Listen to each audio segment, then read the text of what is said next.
What's up, guys? Welcome back to Rebranding Safety. This is part 2 of our interview with David McLean, talking all about how to enact positive change in your life, in your business, personally and professionally. So if you haven't already, make sure you go and listen to episode 1, and don't forget to go check out David's original interview with us, because he was our second ever guest on Rebranding Safety. So make sure you go and have a look at that as well. Granted, the audio quality is not as good. If you're new here, welcome back to Rebranding Safety. Rebranding Safety is exactly what it says on the tin. We're here to challenge the perceptions and challenge the health and safety gone mad practices, and we do that by in-depth conversations on this podcast, free information, tips and tools on YouTube. So if you listen on a podcast, go check out YouTube, and vice versa. Without further ado, let's get into the second part of our interview with David McLean.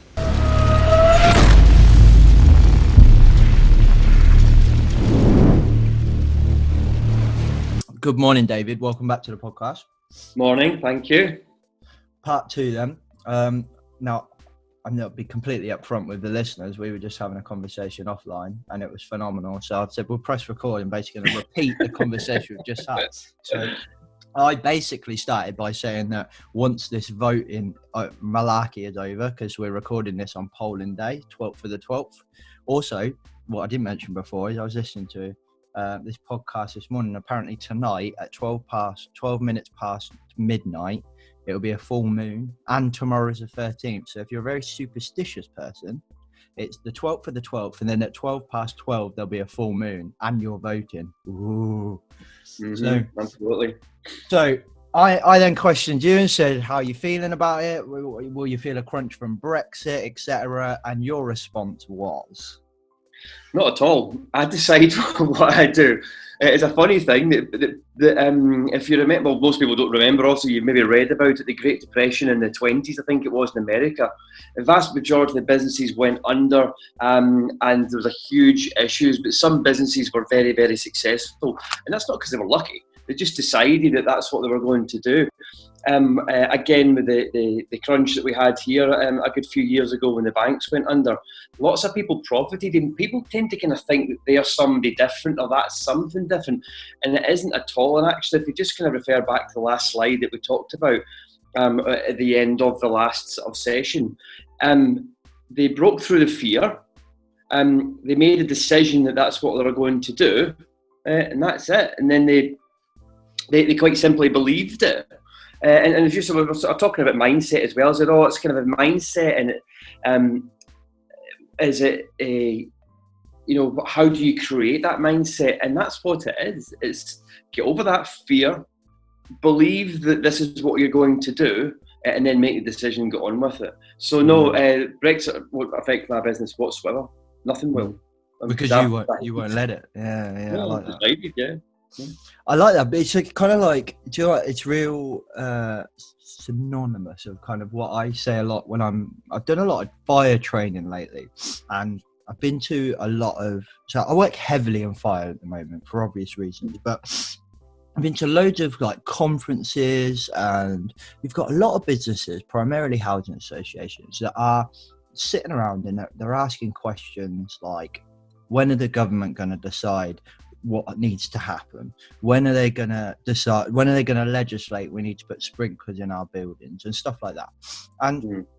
And I remember being in a conference, and I don't know where the confidence / arrogance came from, but like I kind of asked a question. It was a question time, and I put my hand up and I just said, it's more a question for the room, but like if from the questions we're hearing, everyone seems uncomfortable with the level of risk in their building after Grenfell, be it with cladding or without cladding. Everyone seems overly uncomfortable with the risk. So why is everybody waiting for legislative change? Why is everybody waiting to be told what to do? The law enables you, in my opinion, to risk assess, and if you're not comfortable with that risk assessment, to make a decision to mitigate it and make the risk lower. And it's that thing, it's that like we stick to guidance and we wait for the government to tell us what to do. So when I'm going around training and I talk to a lot of people on the coalface, like the actual doers of a business, going around and say, and you just get this sense of frustration sometimes, and it does depend on the culture of the business, but you get this sense of frustration where, you know, they feel like they're raising the same problems over and over again. They feel like they're not, they're not getting anywhere because they're just raising concerns, and they feel like the business is not listening to them. And then I'm saying to them, you know, if you're seeing something, don't walk past it. Even if you're not sure, just ask the question. I say why is extremely powerful. It's like my favorite saying. But say, just ask why. So they were like, yeah, but what's that going to do? Blah, blah, blah. And I use this example of Barack Obama, and I've said it time and time again in this podcast, so everybody's listening to this going, oh, here he goes with that bloody Barack Obama example. But like, I've just found it so powerful that we all know what he did. He legalized gay marriage, which was probably one of the biggest successes he had, especially in America. That was a phenomenal piece of work. Amazing piece of work. But if you look at his early videos of when he was coming into power, his early interviews, etc., he wasn't for it. He was against it. And I always say to people, as an example of like the power of the people, when did he change and when did he start supporting it? When the polls changed. And what are the polls? They're people. So if you want change, you have to change yourself. You have to make that decision yourself and go. And I've said it time and time again that change is slow. In my opinion, change is slow. It starts with you. Like, so I want to do better for the environment. I want us all to do better. It starts at home. So I change first, and then my wife will change, and then my mum will change, and then my brother will change. And eventually it's like I call it like a zombie virus, but it all starts with what you're saying. I think is us being in control of ourselves, breaking through that barrier of fear of somebody saying, what, you're doing that for the environment? Come on, you know, or what, you support gay marriage or something like that. And then eventually, do you know what? Look at it. Look what happened in America. People support gay marriage, and it legislated. But the government do what we say, and I think we think it's the other way around. But actually, if we make these decisions, and Brexit is a prime example of that. Whether you support it or not, it's a prime example of people given an opportunity, regardless of opinion. And I'm not going to give mine. I might lose listeners. But it's. That people made a decision, and there was a power in that vote, and there's a power in that people. And I think it's synonymous with what you're saying is we have a power in ourselves to control our business. We also have a power to influence change, I think, be it right or wrong. We'll find out later. No, absolutely, and there's so much in what you just said there. But yeah, I mean, it is the power of the people who know more than I do, who are pushing for world peace. You know, it's a big old statement, obviously, it's a big old conversation to have, but they're the ones that say change starts within, it begins within, it's the individual that makes the change in world peace. It's not waiting for someone else. And that, and also in terms of the fire aspect that you're talking about there, yes, there's rules and regulations, and there's reasons sometimes that why people shouldn't make decisions and that more educated people should make them, and that's absolutely fine. For example, I shouldn't be making legislation on fire because I don't know anything about it, so that's okay. But people in the know, I'm not saying it's an excuse, but there'll be times that people will say, well, do you know what? That's a fearful decision to make. I don't know what it's going to be. They might not even be going through this in their mind, of course, but it's easier to put it off to someone else. It's easier to have the bystander effect, it's called in psychology, which is why people walk past people who are getting mugged, or, you know, these things. There's kind of famous stories. I won't go on at the moment. I was going to say that comes from, there was a lady in America, wasn't it? I can't remember her name. And that was where they come from. That was a horrific story. Yeah, it was a really bad story, which people can Google if they want. It's not nice at all. Oh, yeah, and why other human beings would walk past and allow that to be. And it's that whole that it's somebody else's fault or somebody else to deal with that. Exactly. And ultimately what they're going, but that bigger picture is that change starts within, and whatever that is. So again, if it's your business, if it's your job, if it's moving, if it's world peace, you know, whatever it is, it all starts with the individual, and it does have that. From a psychological, or from a neuroscientific point of view, what's actually happens, it's mirror neurons. So the changes that you have, so you and I are connected, we are all connected, whether you want to talk that from a spiritual point of view or from a scientific point of view. It's now been proven we are connected, and the neurons that connect us are called mirror neurons. So in other words, who I am, you will mirror me if we are in close proximity. And generally, the higher person up, because we all want to feel better. Human life is about increase, about being a better version. If you run, you want to run faster. If you sell, you want to sell more. You want to jump higher. So we want to be better versions of ourselves. So unless you're really determined to keep depressed, and whoever is the better version, you know, as you say, you're at home and your wife's feeling absolutely brilliant, and you're a little bit low, and she kind of digs you and says, come on, and you know, and she's in a good mood, then you think, you know, why would I want to stay here? Why wouldn't I want to raise up and be that? And that's mirror neurons. So there's an evolutionary aspect to that as well, which is fantastic for survival, because when I'm like that, and I realise, you know, that there's a saber-toothed tiger around the corner, then you know what that means. You know to run away as well. And so it works in different ways. But it's also very important in the modern world that we live in today, that if I feel better, someone else feels better. And we do that whole law of attraction sort of thing. Yeah. There's something I was thinking of, because in yesterday when we recorded the other episode of the podcast, so for people listening, it'll be last week's podcast, we were talking about how the brain works, the evolutionary response, stress bucket, and that belief, fear, and decision making thing, and we discussed quite a lot. But you know, as I was kind of thinking afterwards, I mean, it's one of the reasons that I love doing this podcast is it really, I get to talk to amazing people like yourself, and then my brain starts going. I start thinking about it, and whether this is completely not related or it might be, but like, why are some people more emotive than others, and why? So like, I find myself as quite an emotional person. I think that runs in my family. My mum's quite a sensitive person, and we're much more emotional based. I come across some people that don't seem very emotional. They seem quite strategic, and then certain subjects, like, you know, Brexit, for example, is a very emotive subject. You know, facts sometimes seem to have gone out the window, and people just argue and can't discuss. Why is that certain people are more emotive and certain subjects are more emotive, or is that a thing, or is it not? Yeah, there is. I mean, so the kind of the main argument or discussion point in psychology, is it nature or nurture? So in other words, are you born like it, or is it something in the environment, the social aspect that you're dealt with?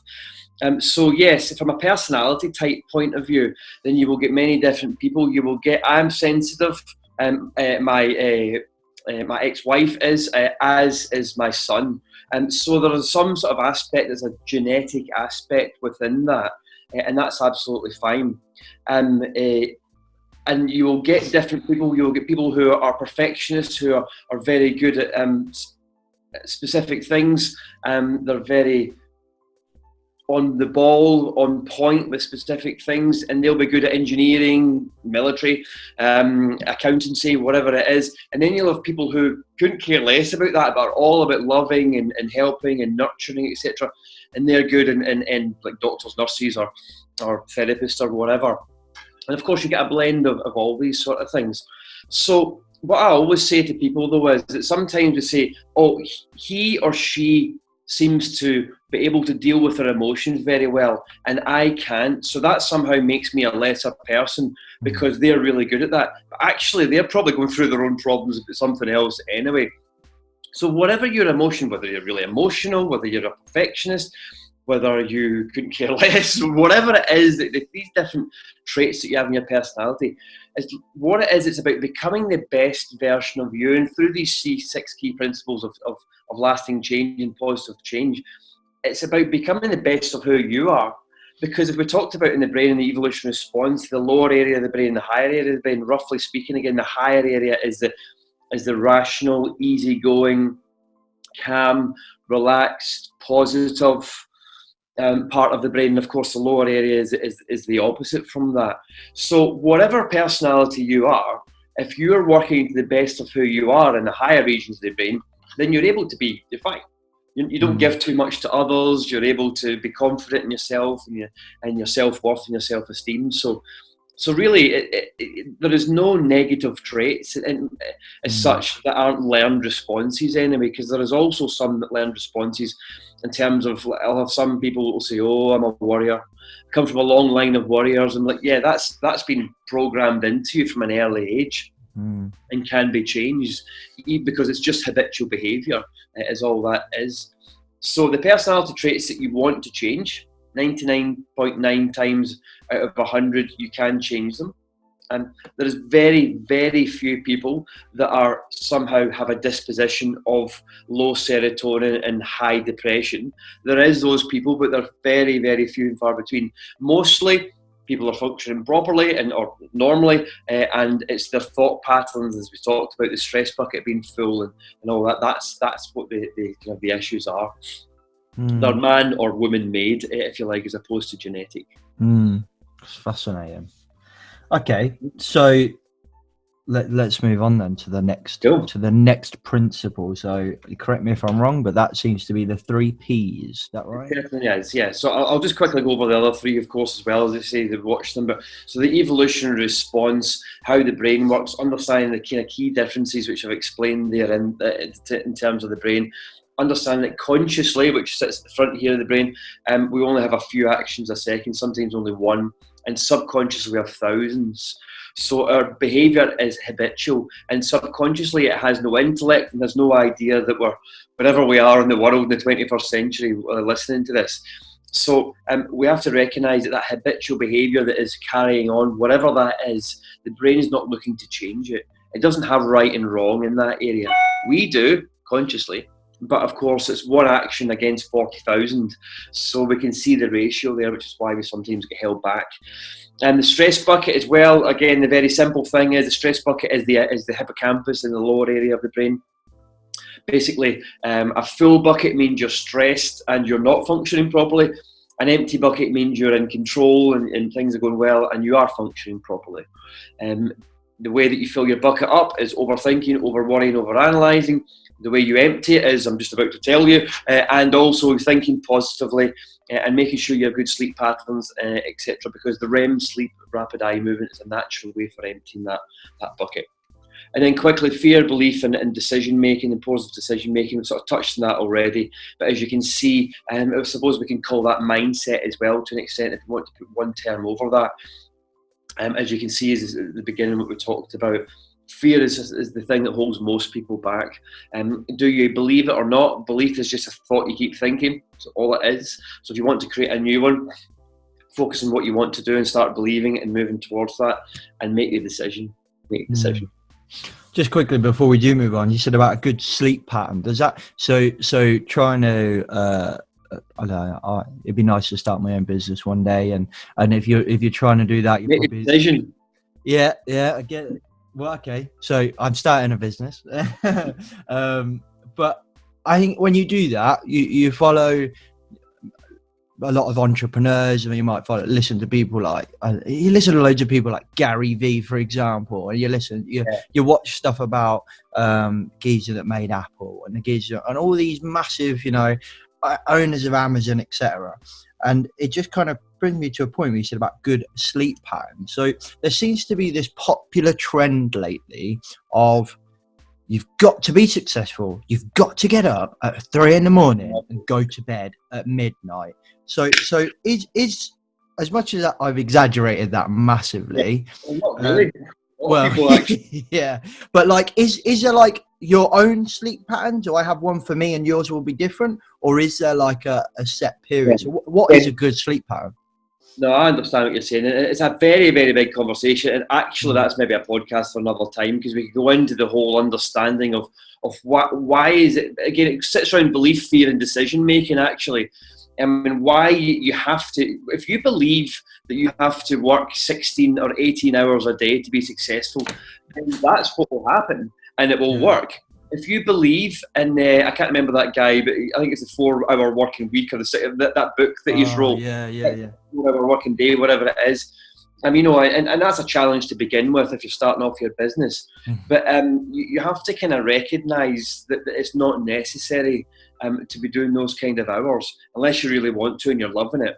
But again, that's a big conversation to have with other things, but have another podcast perhaps. But in terms of sleep patterns, you know who you are. You know if you're going to function well. If I have 4 hours sleep in the evening, then I will not function, and which means I will not be productive, and it wouldn't work for me. It doesn't matter how many hours I stick in, then I'm going to fall to bits. and I'm going to get man flu every other week because I'm just run down and I'm not looking after myself. Yeah.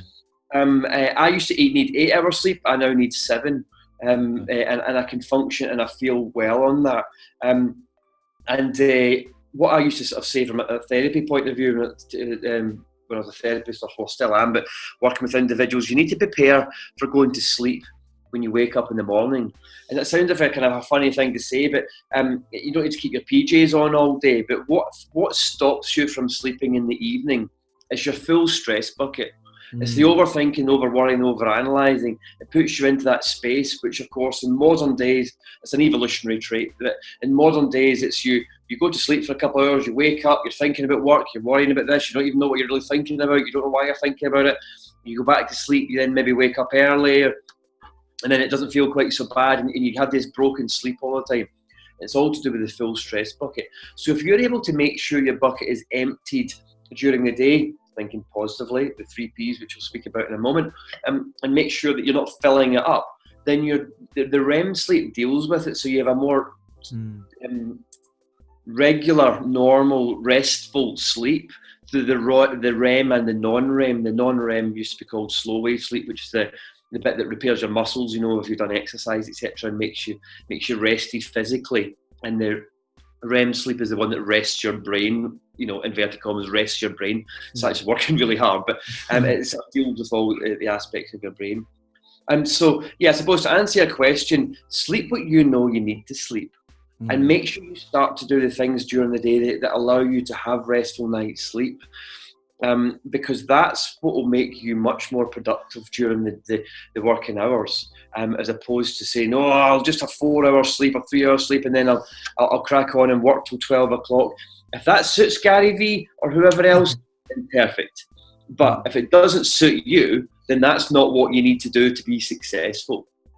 Yeah, I agree. I just think it's unhealthy the way that people talk about it, and you do feel like, well, if I'm starting a business, I have to work 24/7, etc. And you can see how this kind of, and I think this will lead quite nicely into the 3 Ps with a little bit of a memory of what they are. But like, you can see how when we're talking about all this stuff, if you've got that kind of full stress bucket and you're on social media, you're watching, you feel how you can be stuck in this perpetual cycle of, like, maybe it's not depression as a whole thing, but in this cycle of just feeling stuck, of like not making a decision and having a full bucket, then not sleeping because you've got a full bucket, and then you don't empty the bucket because you're so tired. And you can really see, just talking to you, how people, and I've been there, and probably am even now at times, where you just feel like you're not getting anywhere. But everybody, like you're saying, you look at everybody else that's doing well, everyone else is doing so well, and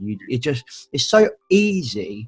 And I'm more saying this for people that I don't want people to listen to this podcast and think like it's another podcast telling you how easy it is to be good and be well and make positive change. Like, I can feel how easy it would be to be stuck in that perpetual cycle of.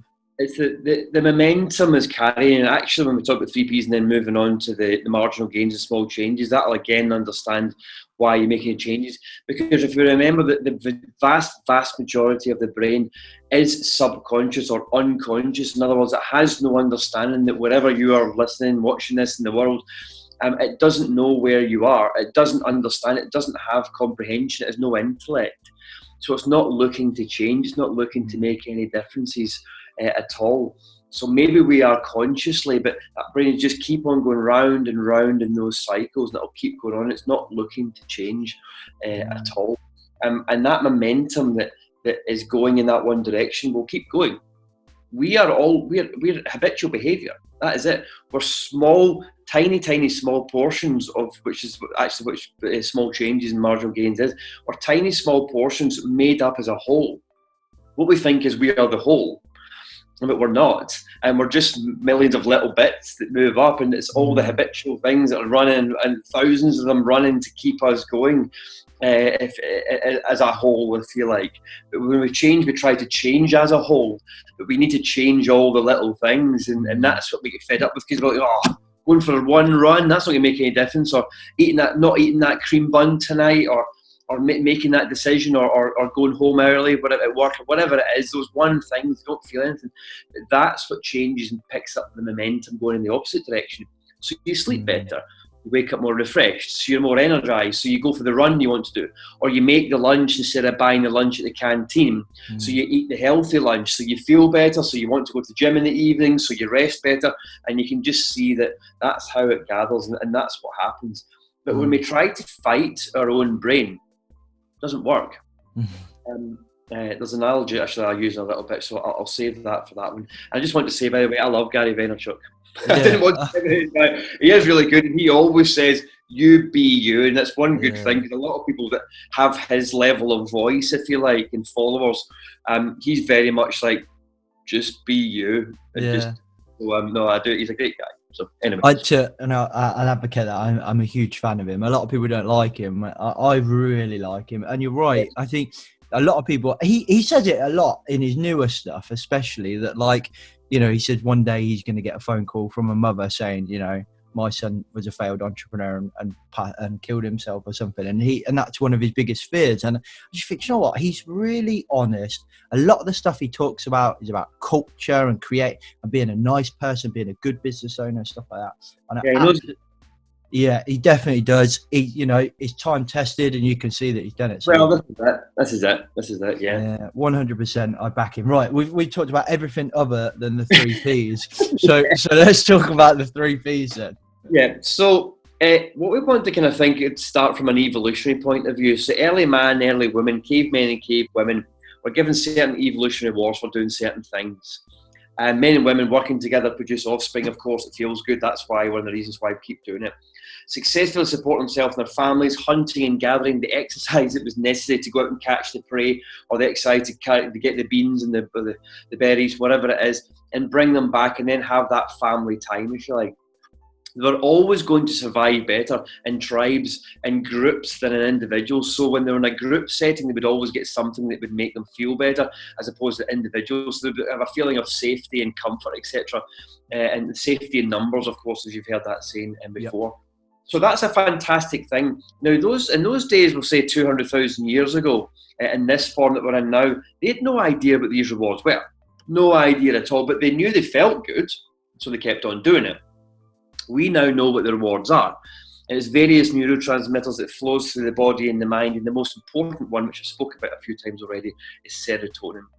So when we produce a constant flow of serotonin, we produce that ability to be coping better, to be feeling better, to be more rational, to be more motivated, to be more happy, to feel more safe. And I always say, we don't need to do the same things that we've always done in the past. We don't need to go throwing spears at animals and chasing animals anymore, thankfully. But we still need to do the same things in principle. And this is the 3 key areas. And that's thinking positively, positive interaction, and physical activity. And we tend to think, as the intellectual animals that we are today in the 21st century, that we can kind of pay lip service to this. But we've been doing this in this form, and of course, Homo sapien and Homo erectus before, and previous, etc., for about 1.5 million years. And at least for a couple 100,000 years in this form that we've been in at the moment. So to pay lip service to the basic fundamentals of human behaviour is absolutely bonkers, but that's what people do. Because they're looking for the magic thing, they're looking for the magic pill, they're looking for the medication, they're looking for whatever it is.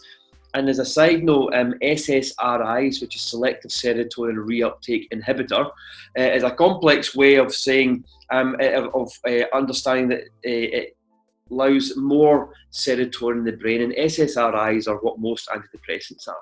So if people, and your listeners, are taking antidepressants, or you know anyone that's taking them, what that's doing is it's allowing you to keep more of the natural serotonin that you keep in your brain. It allows it to stay there for longer, that medication.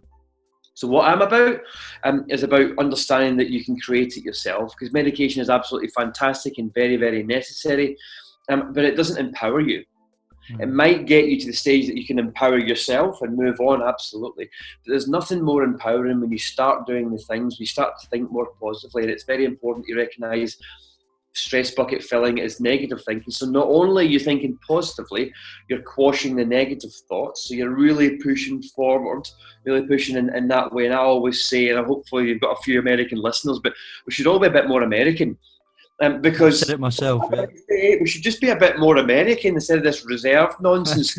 Okay, because whatever we think and say and feel, that's what's happening inside here and outside. So that positive thinking and finding the best in life, law of attraction, and it will come back to you. Every action is an equal and opposite reaction. It's physics. So, and the interaction, making sure, when people aren't feeling so well, what do they do? Oh, I can't be bothered going out today. I can't really bother. Oh, I can't be bothered with the Christmas do this year, or I can't be bothered with this, or whatever it is. Or I know I used to go five-a-side football, but I've got no energy now to do it. And this interaction and activity are so, so important. And it's really important to get these things moving forward. Like I said before, change is simple. It's just not an easy thing to do because people don't recognise it's as easy.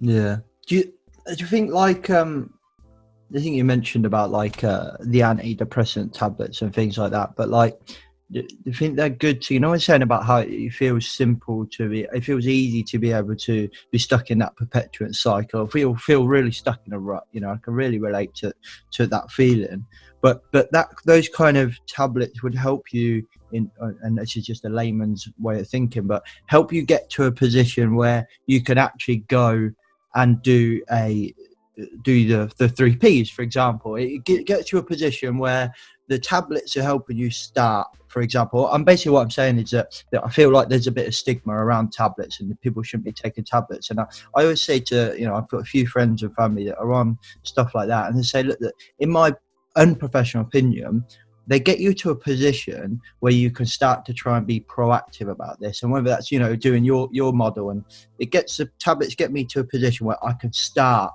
finding ways to get my 3 Ps, for example. Would you agree? Or completely, yeah. And the simple but frustrating bit that's often missed out is that here's your medication, this will make you feel better. Not here's your medication, this will make you feel better and get you from here to here. And now you're here, you need to now be proactive and doing it yourself. So you're absolutely right. I know many people, and it's fine.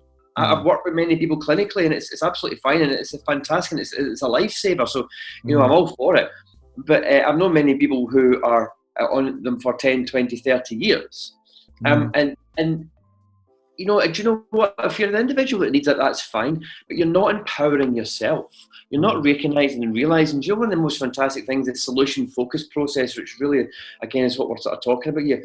It's empowering. See, when you recognise that you're doing it, that's what drives you on. That's what gives you the inspiration to be the next you, to push forward, to go and create the new business, or to change job, or to stand up and say, make the decision, say we need to change legislation, as we talked about earlier, whatever it is.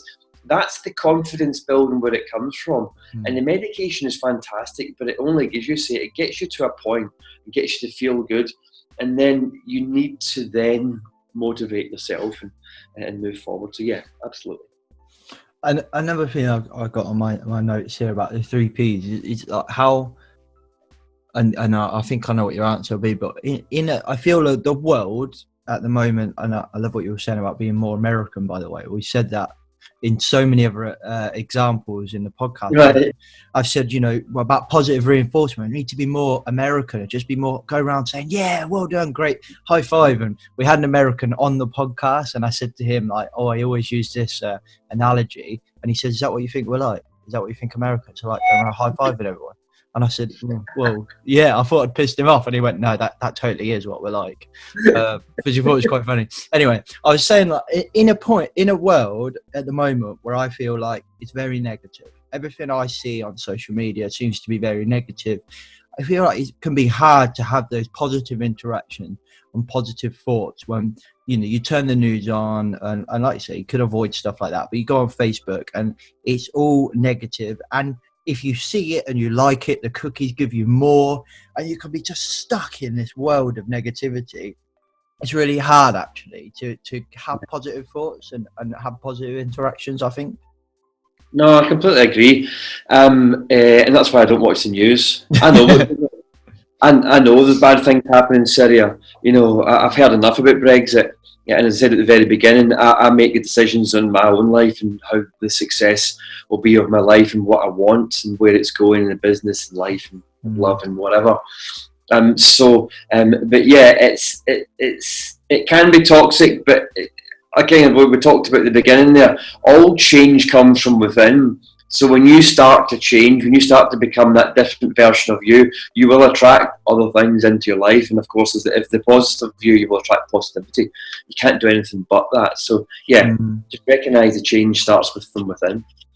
Because it reminds me of like, so for example, if I've ever got change in my pocket, it was a rule I came up with in myself about, I think it was about a year ago, where I went to, I think it was no, it was a city centre, I can't remember, and there was just probably the most homeless people I've ever seen in my entire life.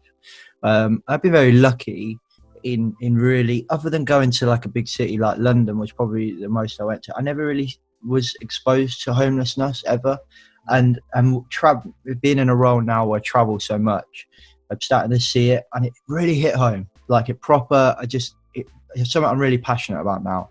So I made the decision in myself, if I ever walk past a homeless person, I've got change, they get it.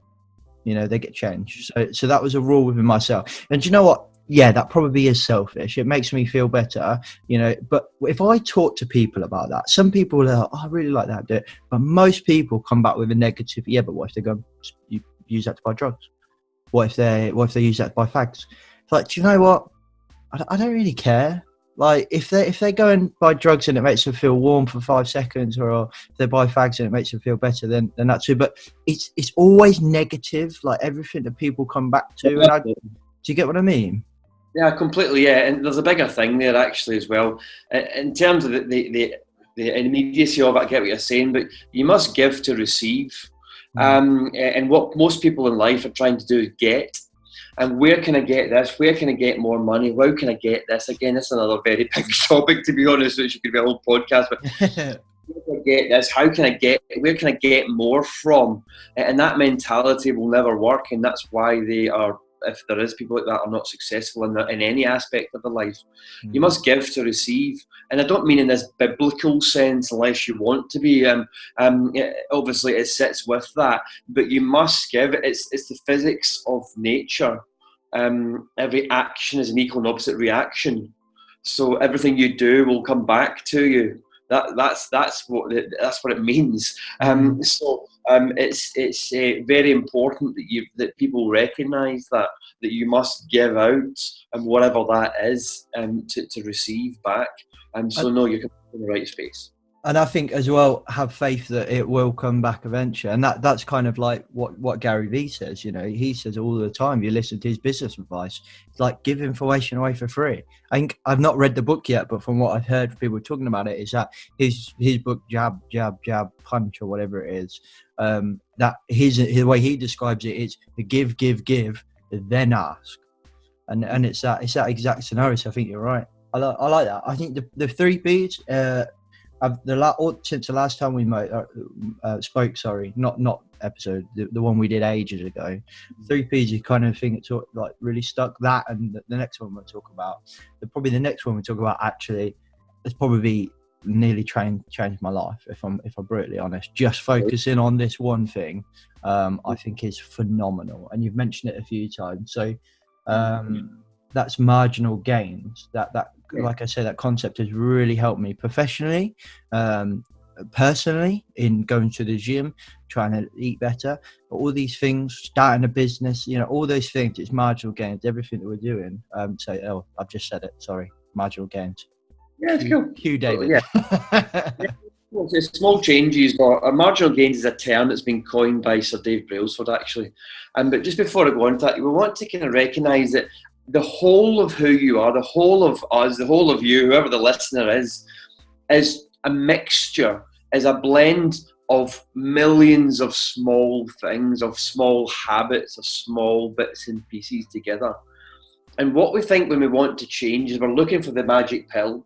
We're looking for the thing, and I say, if I knew it, I'd packaged it now and sold it for millions, or billions, in fact, if I had that magic pill. So what the change comes from small changes. Change comes from making these many small changes and moving forward, and that's what the whole of the person is. There is often large things we can do, of course, but that's what we need to sort of look at. So I say that the term marginal gains, explain a little bit about that. And Sir David Brailsford was the British cycling manager for a 10-year period, and it was very successful, and he coined the term marginal gains, which is small changes basically. And over the 10-year tenure, he won multiple golds at the London 2012 Olympics, and through the different cycling disciplines, won 59 world.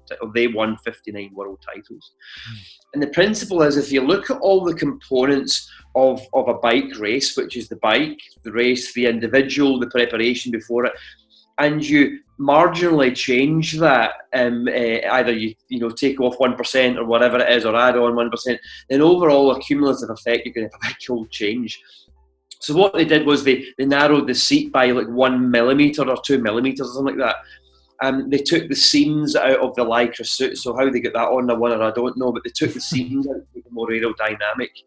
On the training and racing days, or whenever they were going, they always used to take their own pillows so they would sleep better, because you always sleep better with your own comfortable pillow instead of those horrible things you sometimes get in hotel rooms, etc. And of course, on their own, it makes absolutely nothing. But put all them together, and that gives you the half second or whatever it is to be able to win all these races. So much so that the other teams were thinking they were on drugs or performance enhancing drugs, because there was some. Because how can they be winning so much? They must be doing something. Again, what was the Australian team actually thought that? They said, "What's that thing they're doing? They must be doing something. So it must be drugs." No, they're not. He realised that the sum is the whole of the sum of its parts. What's that one? How's that saying go? I can't remember how that saying goes, but you know the one I mean. Yeah. But we are the sum of its parts. You'll know the one I mean. Anyway, we are just a blend of many small parts together. And when you change them, then you make that change. So it's exactly the same in life, of course, as I spoke about there. It's about making those small changes. So what are those small changes in reality? It's getting up at 6:15 instead of 6:30, and making yourself a breakfast and doing the things you want to do, and make sure you get time to rest before the kids get up, or before you can eat your breakfast, before the whole household gets up, or walk the dog, or whatever it is. It's making the lunches instead of eating them, eating at the canteen, as I said. It's making sure you start with the exercise 3 or 4 times a week. It's going back to the 5-a-side football or the group sport, the netball or whatever it is. It's making sure you have time for yourself as well. If you're stuck with the 2.4 children, the busy family, if you like, it's all these small things that together, and that's what we've already spoke about it already. That's what gathers motivation. And with the 3 Ps, all the different things that we're doing, these small changes, then you start to turn the tide. As you say, you're in that old habitual behaviour of I can't change, I don't know what I'm doing, why am I not changing? Then you start to make the changes, and you start to move in the right direction, then you start to feel a bit better, and you're creating the chemicals as well, so you're feeling more content, and the momentum then carries, and then you move forward. And that's why it's worked so well for you, because it is the way that we all change, to create lasting change anyway. Yeah, do you know what? I think it's phenomenal. I think it's so powerful. I think, even if you were to, I don't advocate not doing all the other stuff, but even if you were to just focus and just focus on that and just use that, I mean, it's changed this podcast. I mean, we started on, like I said in the last podcast, we're about a year now, and we started on a mobile phone and a hands-free kit. That's why the first episode is absolutely horrendous, and the second and the third. But then we buy a cheap mic off eBay, and then we keep going, and we get some more people, and then we think, I'm going to save some money, get a proper mic, and now we've got 2 good mics, and now we've got YouTube, and then we did the same with YouTube. We started with a crappy camera. I mean, I've used marginal gains in so many ways with the podcast and now bringing it up to YouTube, and with so much trying to build a business on the side, with personal life as well. Do you know what I mean? And I think why it's helped me so much is because I find I'm very much an extreme person. So like you said, you gave an example, which when you said it, it clicked in my head. Why am I doing that? You said about getting up early. I'm beating myself up at the moment because I want to get my ass out of bed a little bit earlier, because there's so much I want to do. There's so much I want to read a little bit more of my technical books, but I find that if I read the technical books before I go to bed, my brain's going and I can't get to sleep. So I read a fictional book instead. But then I'm like, whoa, where have I got time to read the kind of books that are going to help me learn? I want to do my diploma. I need to walk the dog. There's so much to do. Yeah. So I think, do you know what? I need to get up earlier. If I can get up earlier, I can write the book I want to write. I got this, I got that. I've so much I can do. I could do one of them in the mornings because I filled my night. You know, all the time my nights are filled. So get up. So what do? I set my alarm for like 5 o'clock in the morning. I don't get up. And then I'm like, oh, fuck's sake, get up, blah, blah, blah. So I set my alarm for 5 o'clock the next morning. And my wife always says to me, James, why'd you do it in extremes? Why'd you go from struggling to get out of bed till like 8:30 and then rush into work and then going, I'm going to get up at 5 a.m. Like you said, why, if you want to get up why don't you get up just quarter past? So that, I thought that was interesting. And I think that is why it's so powerful for me, but why it can be so powerful for somebody else. Yeah, no, it definitely is. Yeah. Just take the thing as well is when we're looking, we want to be fixed, whatever we are. We want to just be that. Why can't I just be me and be that person that I aspire to be and all the rest of it? But it's always good as well when you're looking to make the small changes. Pick one or two. Say if it's going to be getting up in the morning, and then it's getting up in the morning at a reasonable time, as you say, whatever that is compared to where you were. Not getting up at the time, changing my diet, going to the gym, going here, doing this, being seeing all my friends I haven't seen, phoning my mother, you know, all those things. Just pick one or two habits that you want to do and run with them as well, and wait till they then become habitual behaviour. Because when you're doing them to begin with are conscious thoughts, and they need to be impregnated, I spoke before, the thoughts into your subconscious before it becomes a new habit. And that has to happen. And some people say 28 days, some people say 2 months, 3 months, whatever. Just do it for a while. Just keep doing it until it becomes a habit. There isn't a number, there isn't a date. I mean, I heard the research was 66 days. So in other words, just do it for a while, at least 30 days. And whatever you're doing, and keep doing it and get in there and enjoy it before you move on to the new habits, whatever they are. No, I definitely advocate for marginal gains. I think if anybody's trying to change anything, do it. We started eating healthy in the house based on that one concept of marginal gains. You know, yes, we had a takeaway yesterday, but we had a good lunch. So I'm like, marginal gains. You know, tomorrow we'll have a good breakfast and a good lunch. And then we'll have a good dinner. I'll make it sound like we eat takeaways every night. We don't.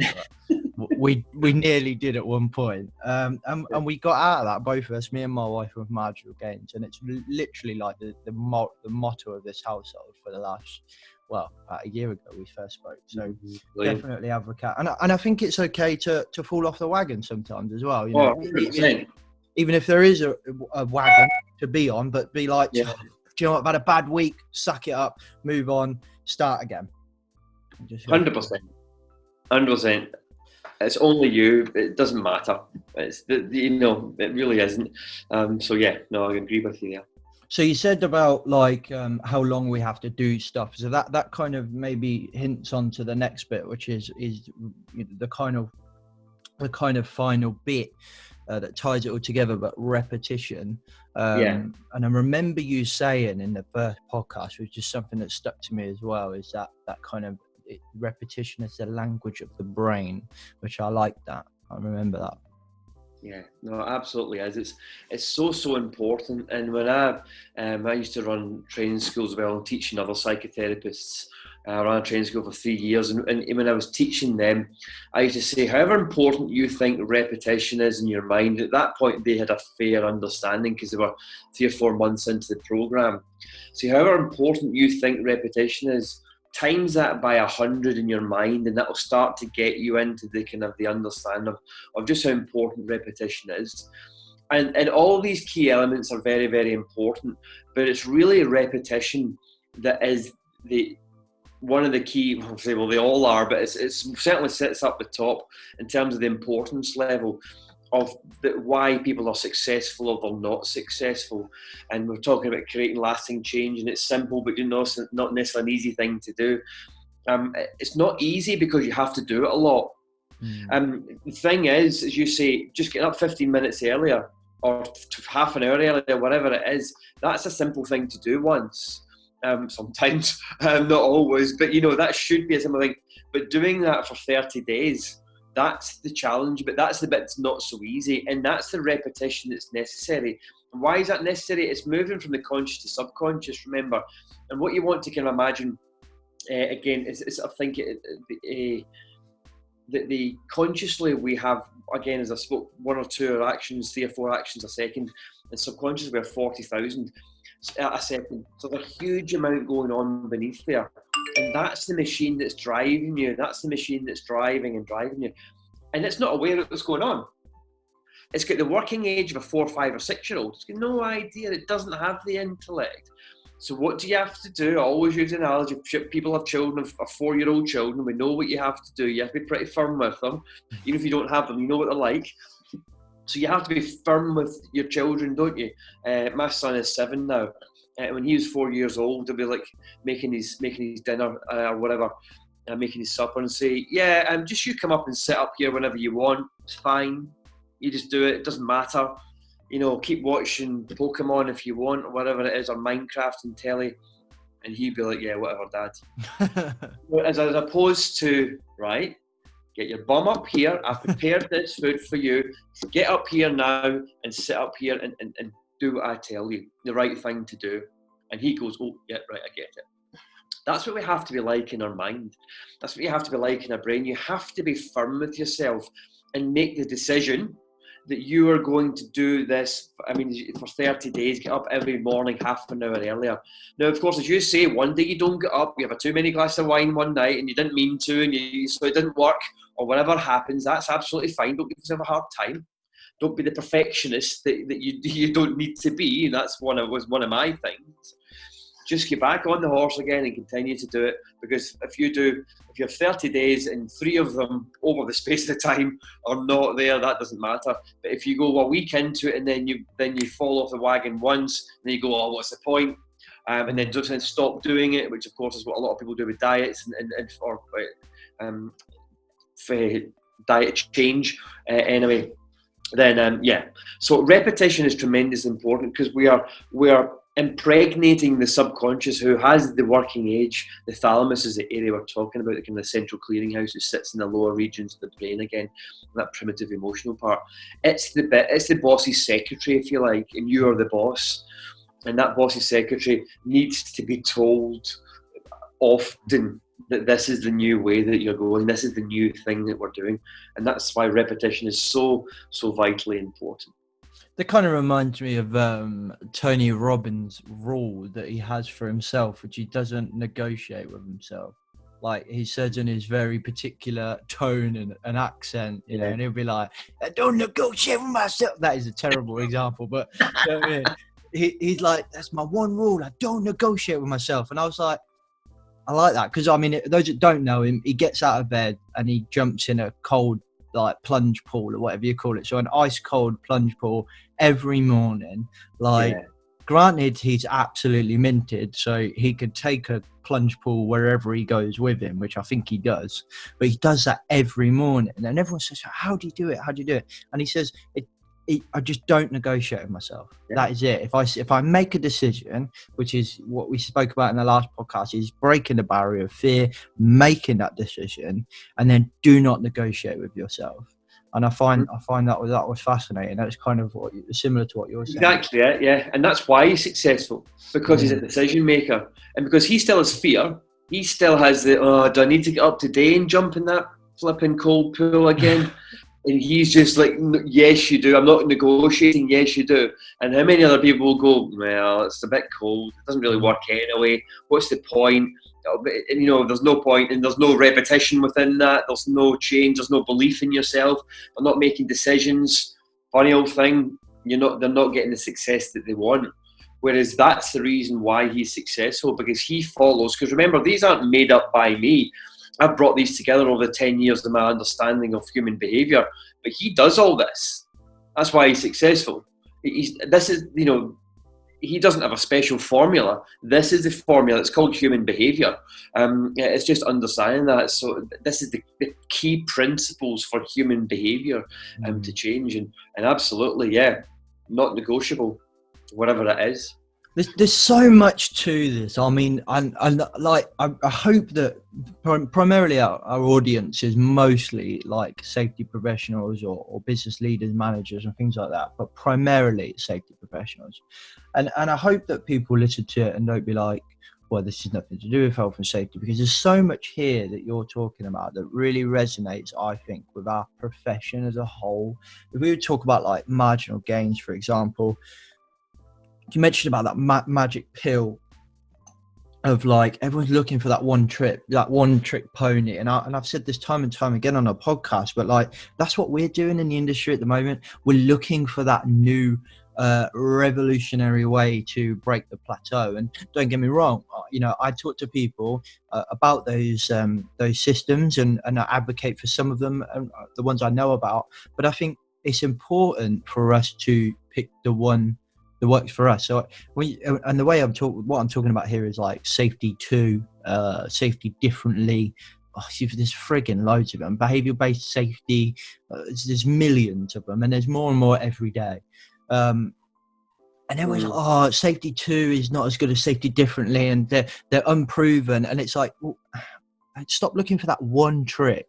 And I always call it our safety. Let's create our safety. So if there's something that works for you for safety differently, pick that, try it. Is it working? Yes, it is. Keep it.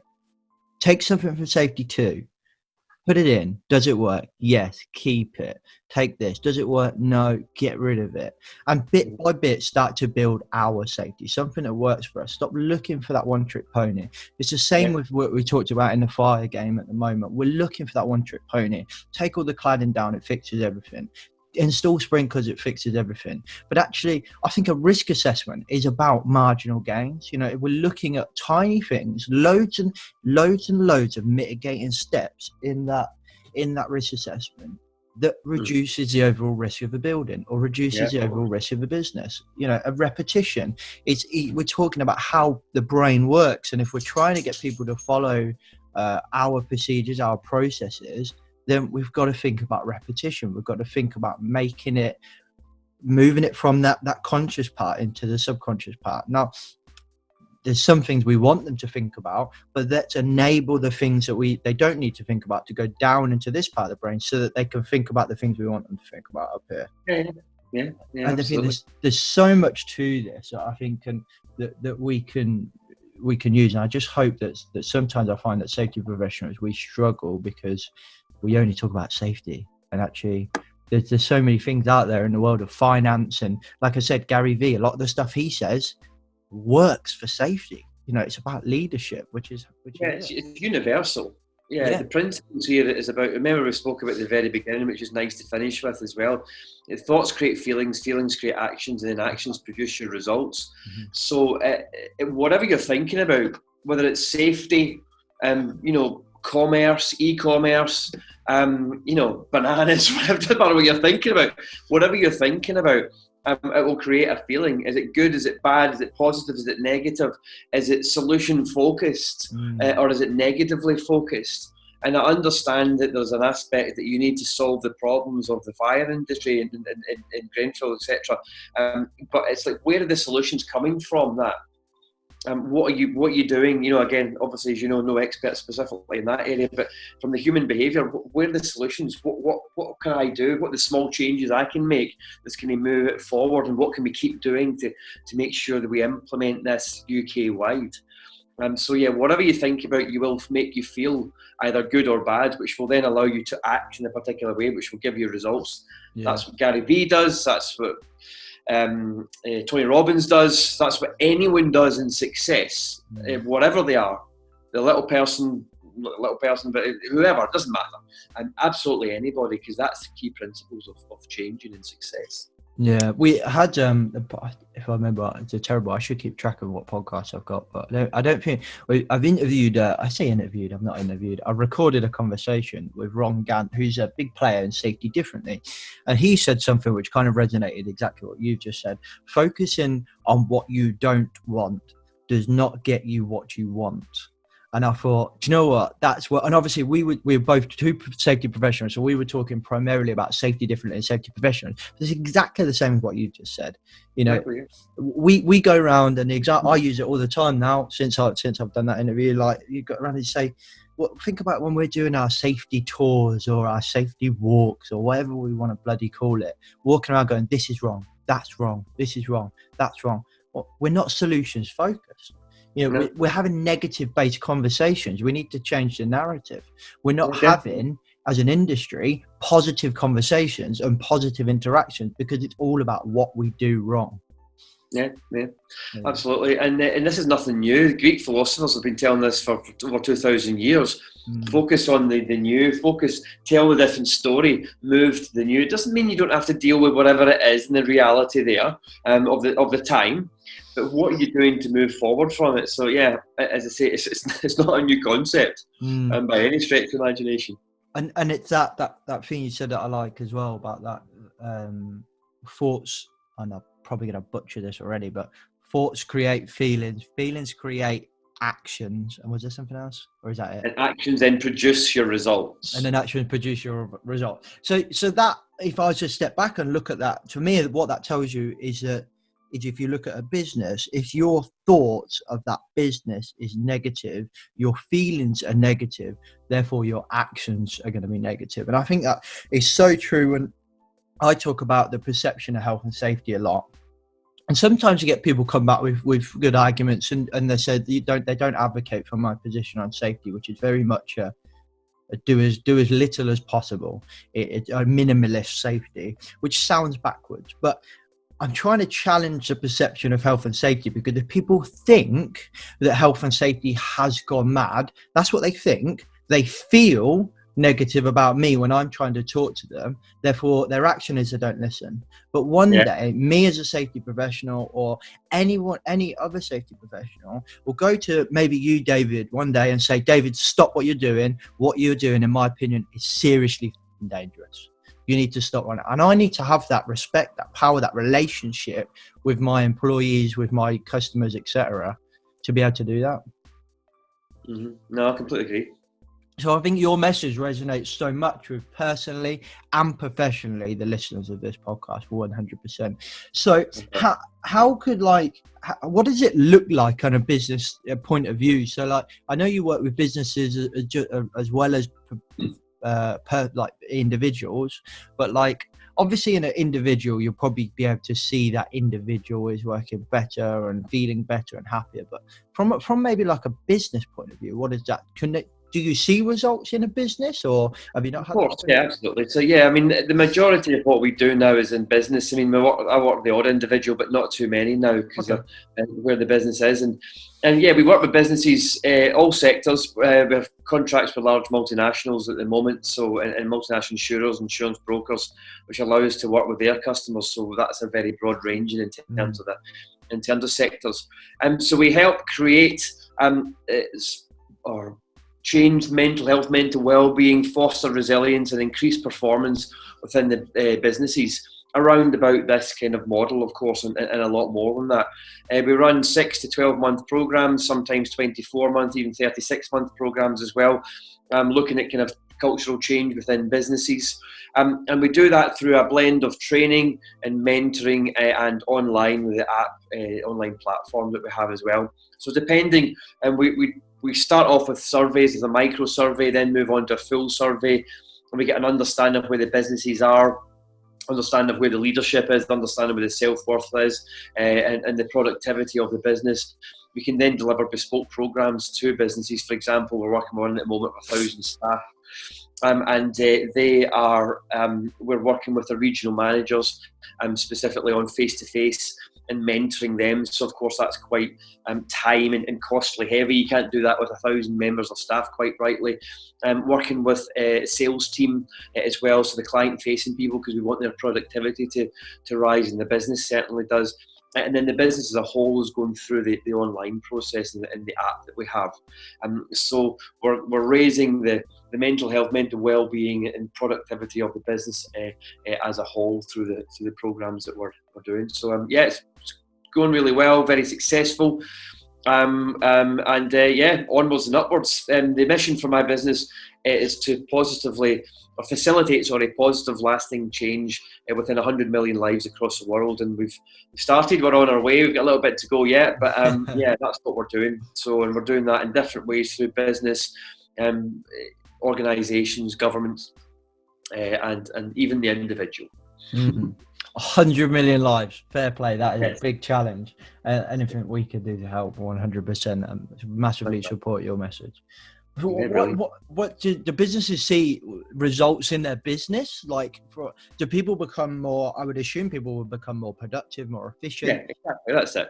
And people raise from the lower regions of the brain to the higher regions of the brain, and it sounds kind of ethereal. How do you measure that? And I get that, because businesses ultimately need a return on investment, and that's obvious.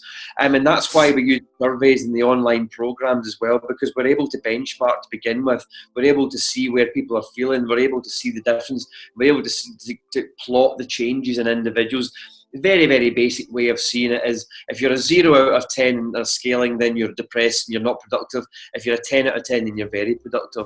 So we want to move the 3s and 4s up to 5 and 6s, and the 8s and 9s up to 10s and 11s, if there's such a thing.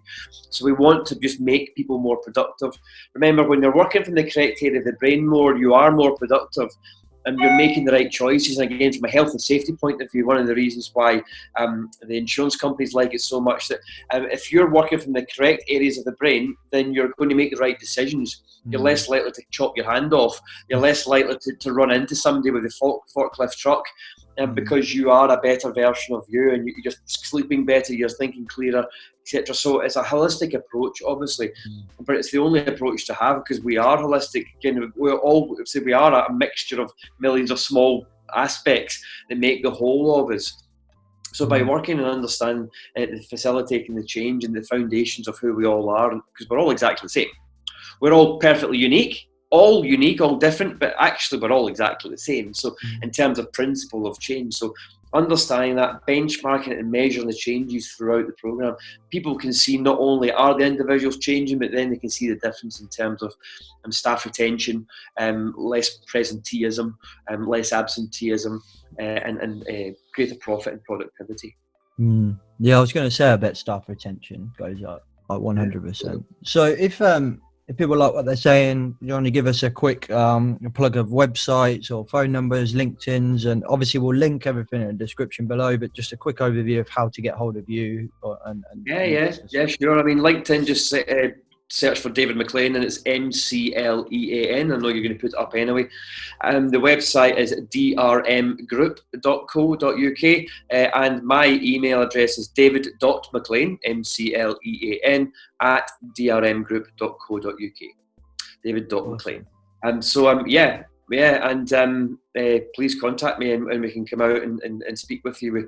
We work throughout the UK entirely at the moment, and we're certainly looking to broaden into Europe and North America in 2020, and hopefully Africa as well. 2020 should be good for there.